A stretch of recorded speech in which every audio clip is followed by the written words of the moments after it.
और अब महाराष्ट्र के केतन अग्रवाल मर्डर से जुड़ी एक बड़ी खबर। आरोपी सिया गोयल का एक नया वीडियो सामने आया है जिसमें सिया फोन पर किसी से बात कर रही है।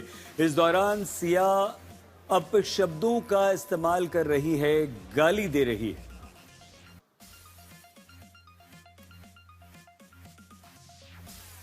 हम आपको वो गाली सुनवा नहीं सकते। सिया गोयल किसी पर बुरी तरह से गुस्सा हो रही है, गाली गलौज कर रही है और ये किसी पब का वीडियो है। उसके हाथ में एक बॉटल भी है।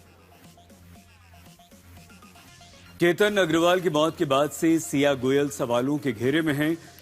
हम लोग ये जानना चाहते हैं कि सिया गोयल को अगर केतन अग्रवाल से शादी नहीं करनी थी तो उसने इतना खौफनाक कदम क्यों उठाया। केतन अग्रवाल मर्डर की चर्चा आज इस समय हमारे पूरे देश में हो रही है।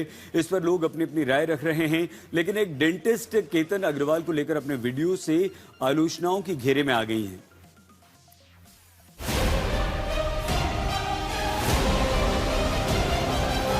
अगर सिया को चेतन पसंद था तो फिर उसने शादी से इनकार क्यों नहीं किया? क्यों उसे केतन को मारना शादी के लिए ना बोलने से ज्यादा आसान लगा? पिछले कई दिनों से देश 20 साल की सिया की मानसिकता पर हैरानी जता रहा है, लेकिन केतन की हत्या का मजाक उड़ाने वाले डेंटिस्ट के वीडियो ने सबको निशब्द कर दिया। लोग समझ नहीं पा रहे हैं कि आखिर समाज के कुछ लोगों को क्या हो रहा है। इस सवाल की ताजा वजह महाराष्ट्र के केतन अग्रवाल हत्याकांड में सोशल मीडिया पर संवेदनहीन टिप्पणी करने वाली महिला डेंटिस्ट है, जिनकी कई बातें सोचने के लिए मजबूर कर देती हैं। किसी के इकलौते बेटे की हत्या पर एक महिला, वो भी डॉक्टर, ऐसा वीडियो बनाएंगी, ये सोच से परे है। लेकिन लाइक्स बटोरने और फॉलोअर्स जुटाने की महाबीमारी में मानो सब कुछ जायज मान लिया गया, जिसमें लोग अपनी आत्म संतुष्टि और खुशी के लिए कुछ भी कर गुजरते हैं, कुछ भी बोल बैठते हैं। लेकिन केतन पर ऐसी घिनौनी टिप्पणी करने वाले इन डेंटिस्ट को अब ये सब करना भारी पड़ा और all India dental student and dental surgeons association ने मध्य प्रदेश की कोषाध्यक्ष और डेंटिस्ट डॉक्टर मुस्कान सोनी को तत्काल प्रभाव से 5 साल के लिए निलंबित करते हुए डॉक्टर मुस्कान सोनी की इंस्टाग्राम स्टोरी को आपत्तिजनक, अपमानजनक और संस्था के नैतिक मूल्यों के खिलाफ माना है। एआईडीएसए ने अपने बयान में लिखा है कि डॉक्टर मुस्कान सोनी ने केतन अग्रवाल के बारे में कथित तौर पर अनुचित, आपत्तिजनक और अपमानजनक टिप्पणियां की हैं, जो संगठन के संविधान, आचार संहिता और नैतिक मूल्यों के खिलाफ है। इसी आधार पर उन्हें 5 साल के लिए संगठन की सदस्यता और पद से निलंबित किया गया है। निलंबन के दौरान वो एआईडीएसए की ओर से किसी भी आधिकारिक जिम्मेदारी का निर्वहन नहीं कर सकेंगी, न ही संगठन की बैठकों, कार्यक्रमों या गतिविधियों में हिस्सा ले पाएंगी।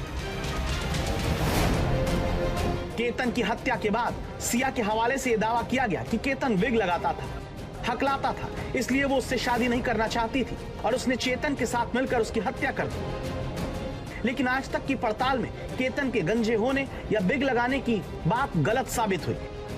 लेकिन सोशल मीडिया पर फैले इस झूठ को इस डेंटिस्ट ने सच मान लिया और न सिर्फ केतन का मजाक उड़ाया, बल्कि हत्या के लिए ही केतन को दोषी तक ठहरा दिया। पर सबसे बड़ा सवाल केतन और पुरुषों को लेकर इस डॉक्टर के दिमाग में भरे जहर से जुड़ा है, जिसने सारी हदें पार कर दी और एक हत्या को भी जायज ठहरा दिया। हंसते हुए केतन हत्याकांड की हिमायत करने वाले इस डॉक्टर का दिमाग कार्रवाई के बाद ठिकाने आ गया और अब वो इस मामले पर सफाई पेश करने लगी। केतन अग्रवाल की हत्या ने समाज की हकीकत को एक बार फिर सामने ला दिया है। याद दिलाया कि शादी से इनकार करना भारत में आज भी अगर नामुमकिन नहीं तो बहुत मुश्किल जरूर है। इसकी सबसे बड़ी वजह शादी से जुड़ी परिवारों की सामाजिक प्रतिष्ठा है। शादी के वो सारे इंतजाम हैं जिन पर इतना ज्यादा पैसा खर्च करना पड़ता है कि बेटी की नाक के कोई मायने नहीं रह जाते।